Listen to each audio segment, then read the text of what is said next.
Come on, Snake.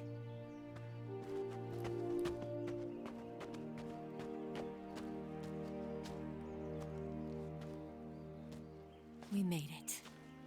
We made it. Over there.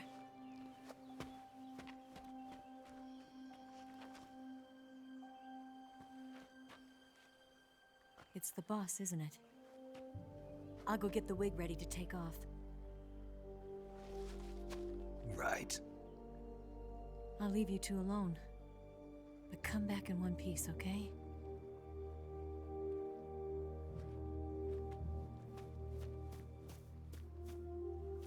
Promise me!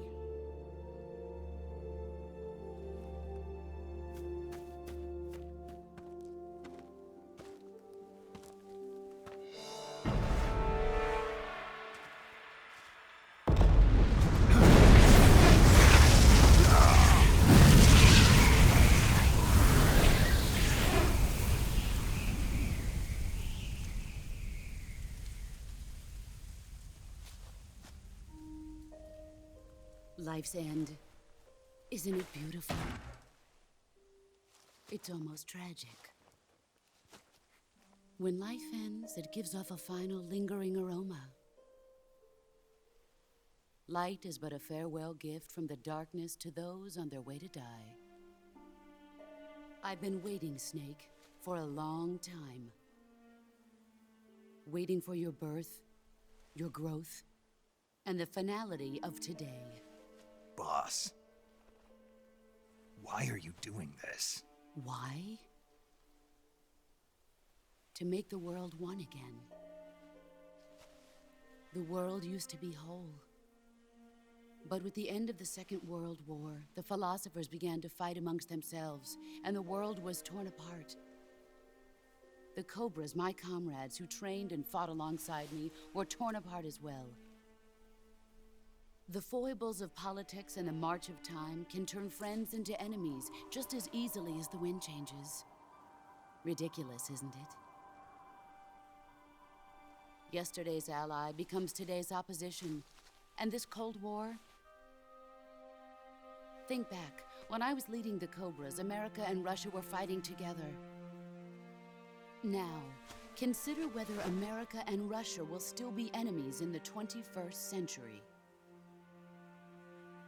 Somehow I doubt it. Enemies change along with the times, the flow of the ages, and we soldiers are forced to play along. I didn't raise you and shape you into the man you are today just so we could face each other in battle.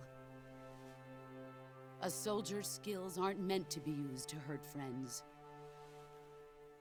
So then what is an enemy? Is there such a thing as an absolute timeless enemy? There is no such thing, and never has been. And the reason is that our enemies are human beings like us. They can only be our enemies in relative terms. The world must be made whole again.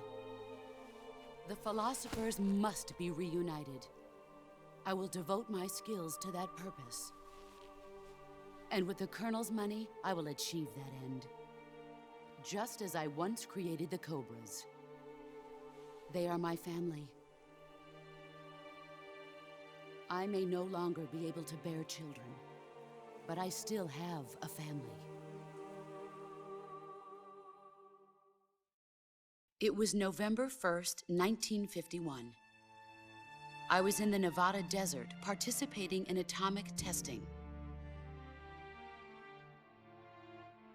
The name Nevada is derived from Spanish, covered in snow, white as snow. And snow is exactly what I saw in that Nevada desert. It froze my blood white. Snake, you were an atomic test subject, weren't you? On Bikini Atoll. That's part of the reason I was drawn to you. You and I are alike. We're both slowly being eaten away by the karma of others. we'll never have the chance to die peacefully of old age. We have no tomorrow. But we can still have hope for the future. In 1960, I saw a vision of the ideal future from space.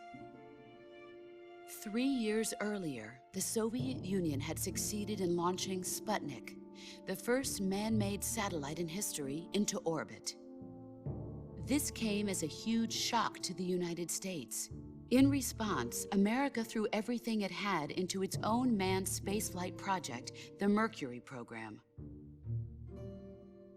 Even as the Soviets seemed poised to send their first man into space, America was still experimenting with chimpanzees and rockets. The government wanted human data. So they secretly decided to send a human being into space. I was the one they chose.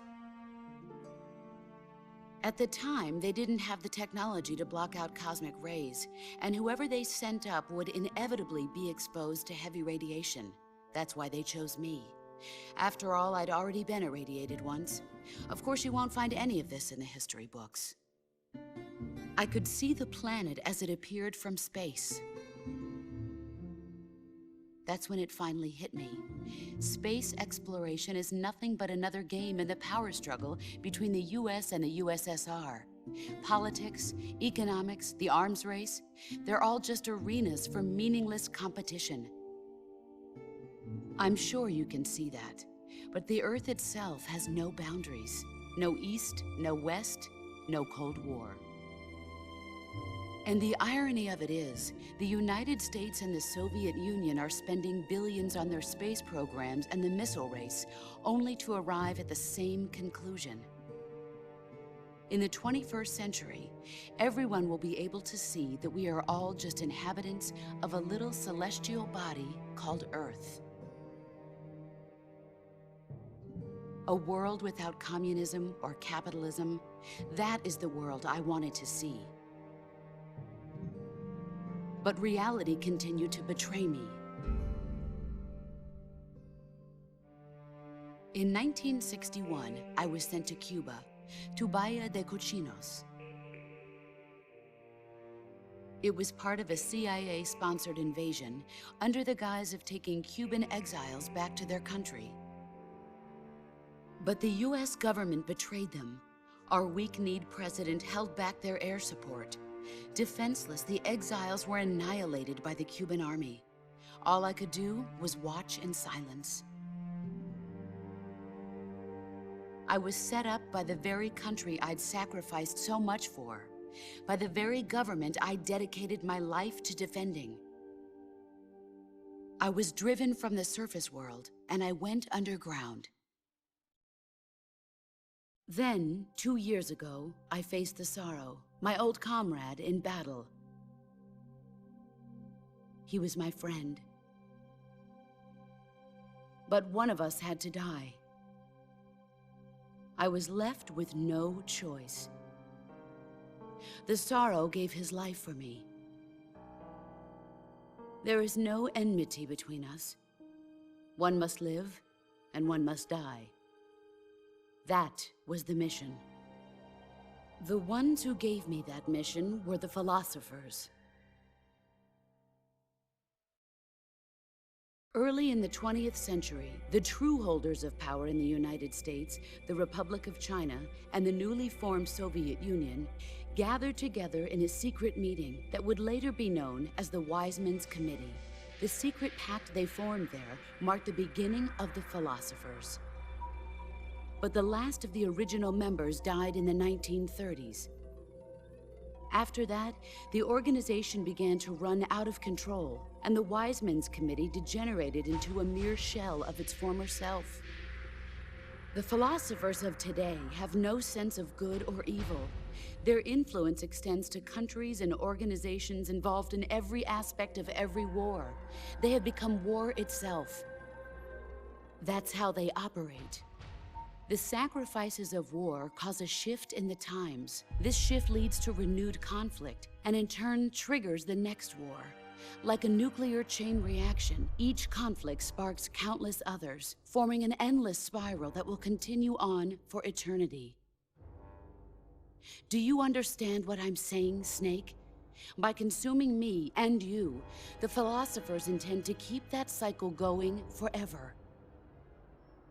It was my father who explained all of this to me. He was one of them. You see, I am the last remaining child of the philosophers.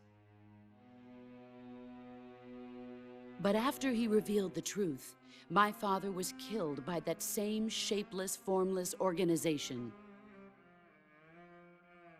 And my father isn't the only thing the philosophers have taken from me. In June of 1944, the Cobras and I took part in the landing at Normandy. We'd been given a top-secret mission to locate and destroy enemy V-2 rocket installations. I was pregnant at the time. The sorrow was the father. I gave birth on the field of battle. A beautiful baby boy. But my child was snatched away from me by the philosophers.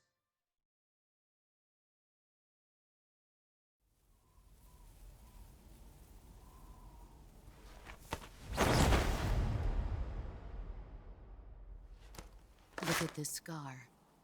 This is proof that I was once a mother. I gave up my body and my child for my country. There is nothing left inside me now. Nothing at all. No hatred, not even regret. And yet sometimes at night, I can still feel the pain creeping up inside me, slithering through my body like a snake.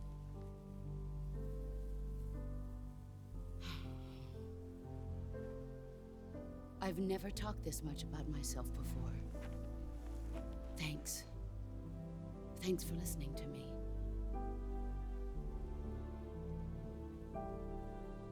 I feel content. Snake? Commence the operation. I raised you. I loved you. I've given you weapons, taught you techniques, endowed you with knowledge.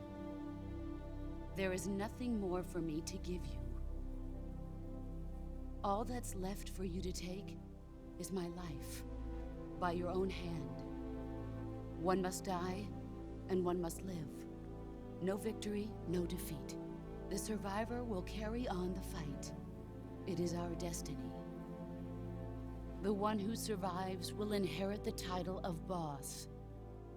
And the one who inherits the title of boss will face an existence of endless battle. I'll give you 10 minutes. In 10 minutes, MiGs will come and bomb the hell out of this place. If you can beat me in less than 10 minutes, you'll be able to escape in time. Let's make this the greatest 10 minutes of our lives, Jack. Boss. You're a soldier. Finish your mission. Prove your loyalty. Face me. I come.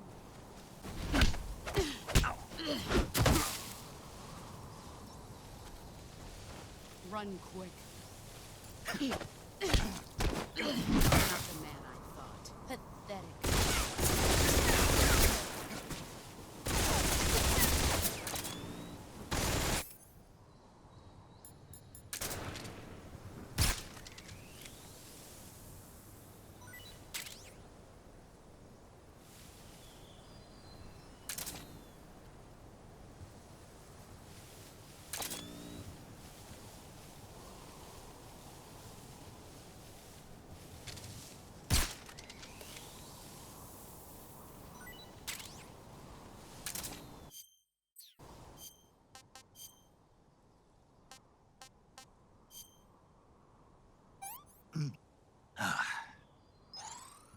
Delicious. That's damn good.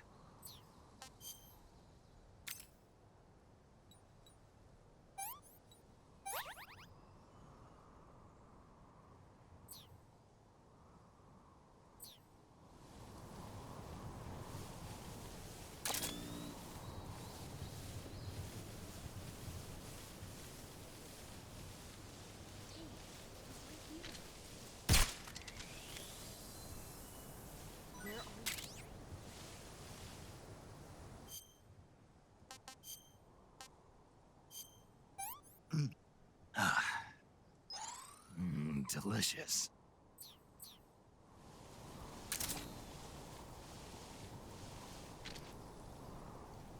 Where did you go? There. Where are you?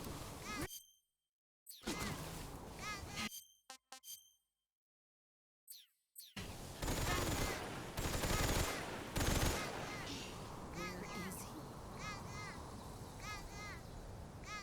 Where are you hiding?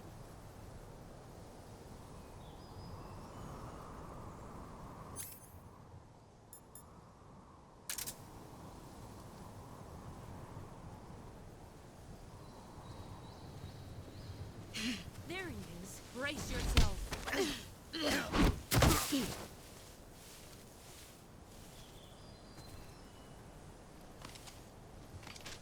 Nice try.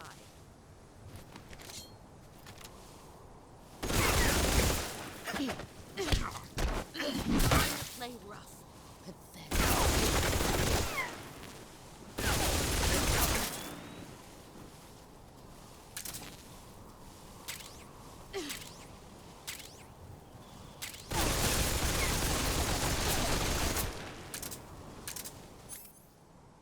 Let's see what you're made of. Excellent, Jack.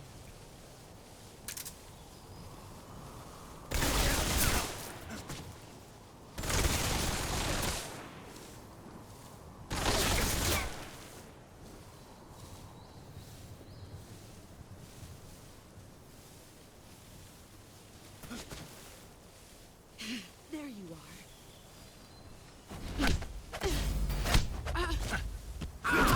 You're better than I remember.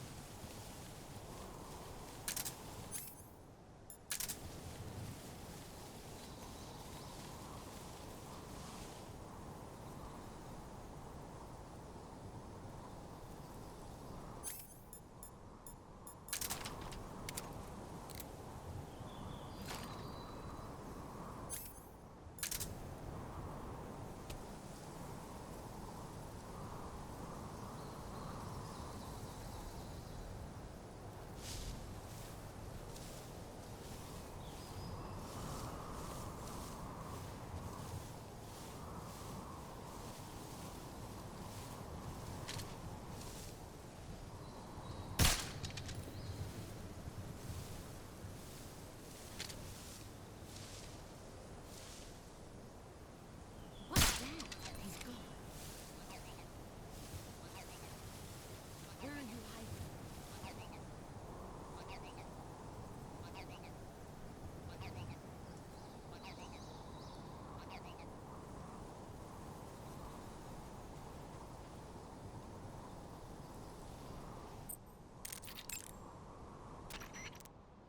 Snake, it's time to complete your final mission.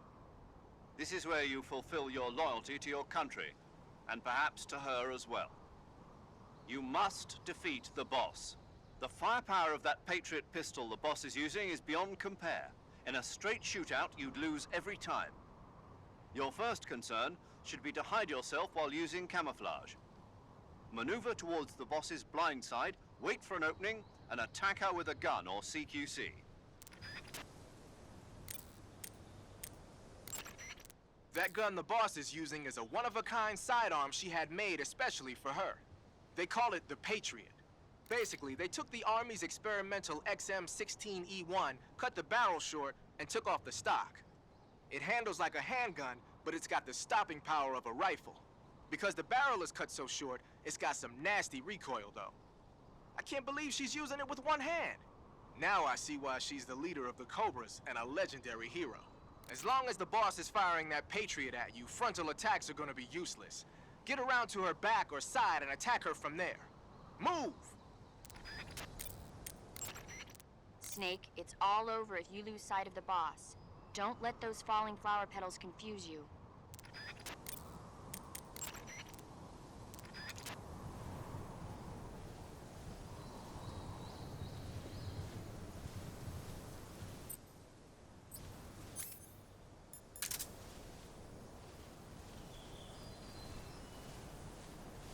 There he is.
Take this.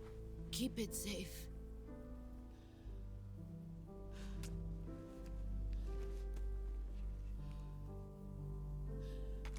It's our only hope.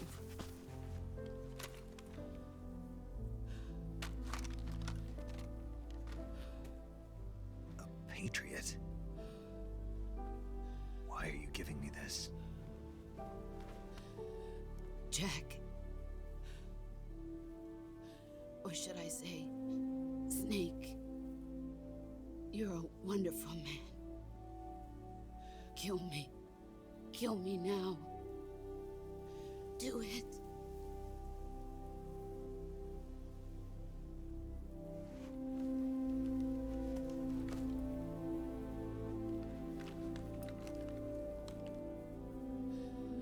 There's only room for one boss and one Snake.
Ready to go, Snake?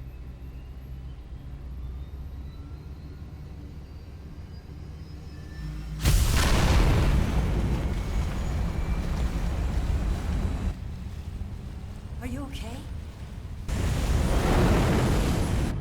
Snake? Yeah.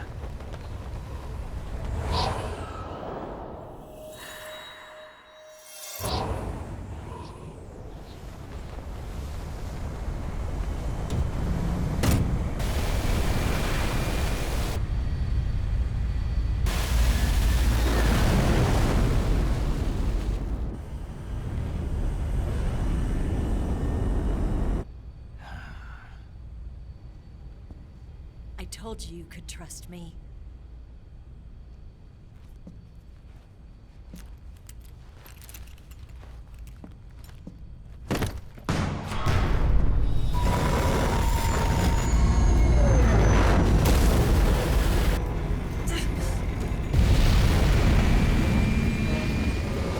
Snake!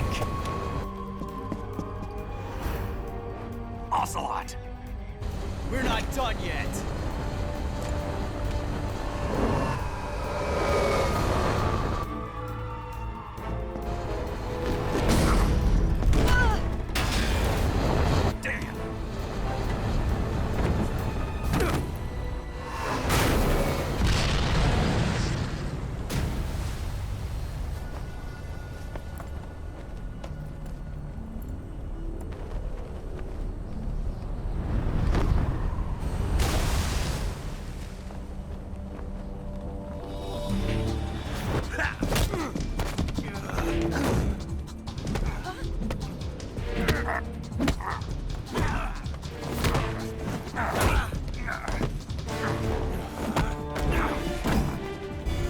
Too heavy!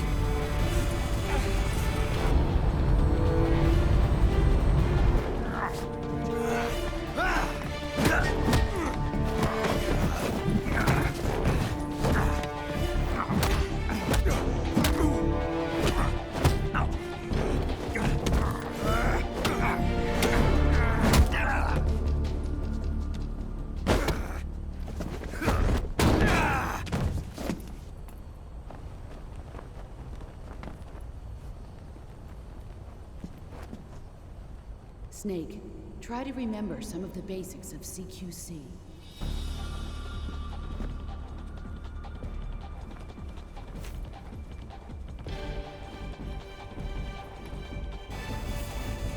Not good!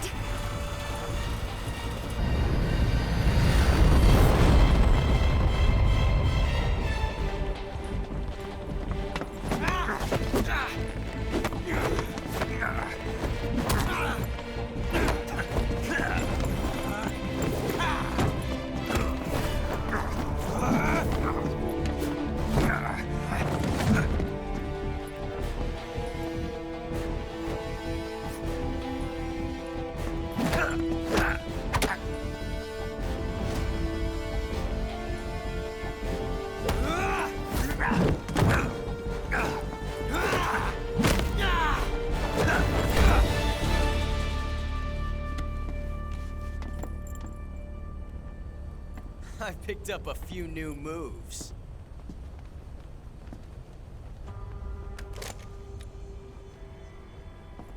Huh. It doesn't feel right to shoot an unarmed man. But I'll get over it. Eva!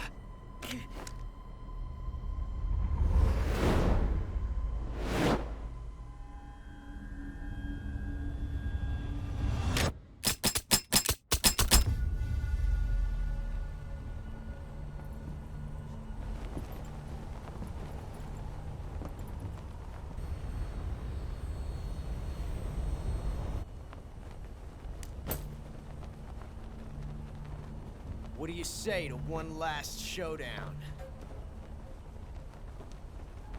Yeah, all right.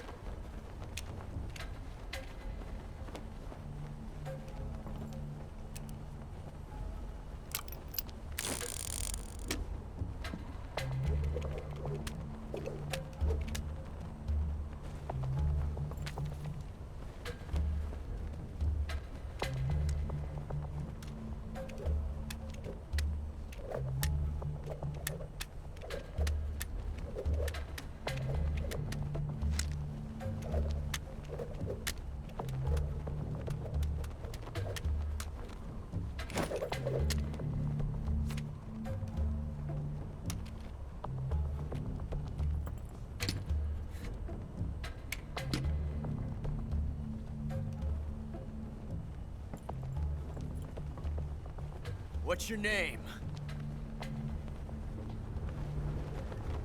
Snake. No. Not that name. You're not a snake, and I'm not an ocelot. We're men with names. My name is Adamska. What's yours? John. Very well, John. Plain name. But I won't forget it.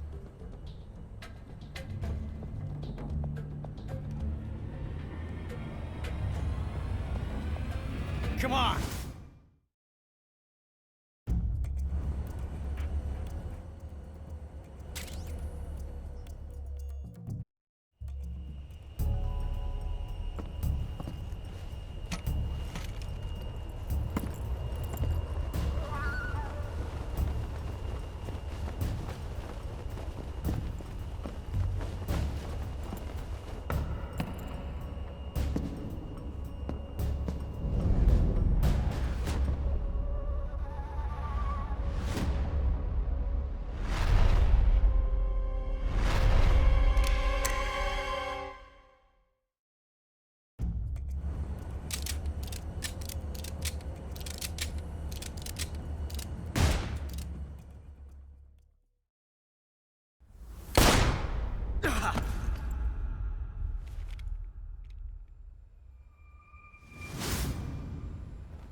it's a blank.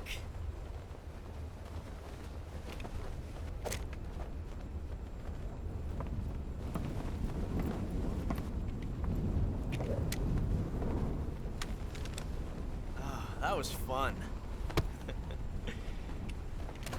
Till we meet again, John.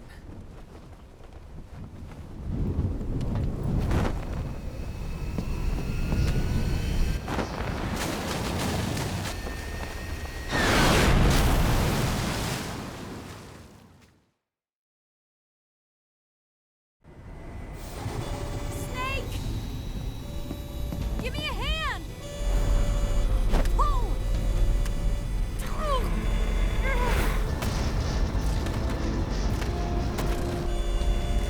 Come on, pull up!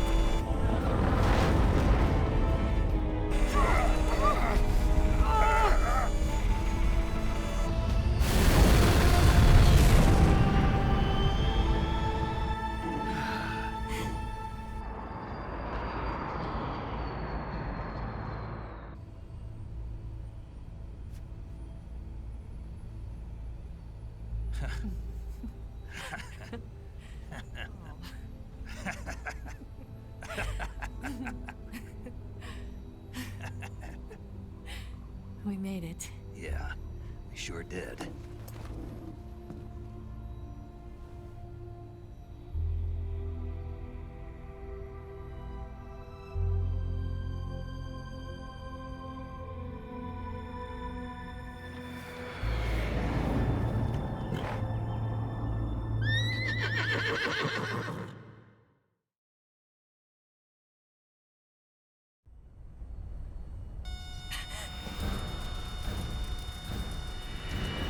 Oh no, Miggs!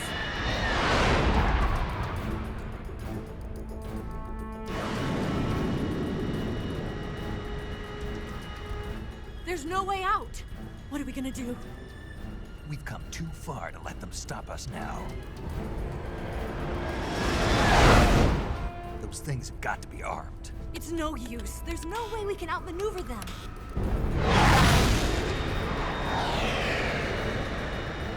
They're gonna shoot us down. We were so close. Weapon systems on. Locked on target. I got tow. You were great, Eva. Huh? Thanks.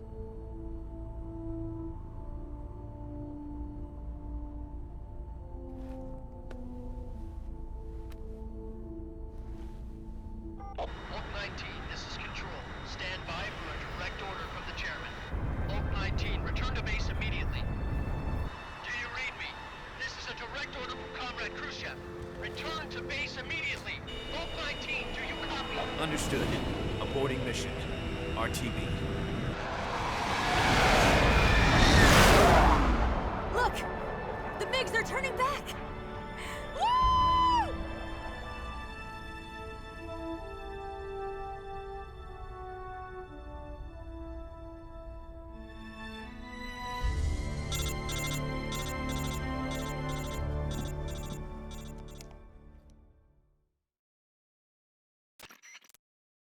Well done, Snake. The MiGs disengaged. Most likely under orders from Khrushchev. Is this his way of helping us? Who knows? Maybe he didn't want things to get messier than they already are. Or maybe he just wanted us to owe him one. The important thing is, you made it out alive. As long as Khrushchev is with us, I don't think they'll be coming after you. It should be smooth sailing all the way to Alaska. I'm sending someone out to Galena Base to meet you. To meet me? The DCI and the President himself are waiting at Langley. Don't keep them waiting.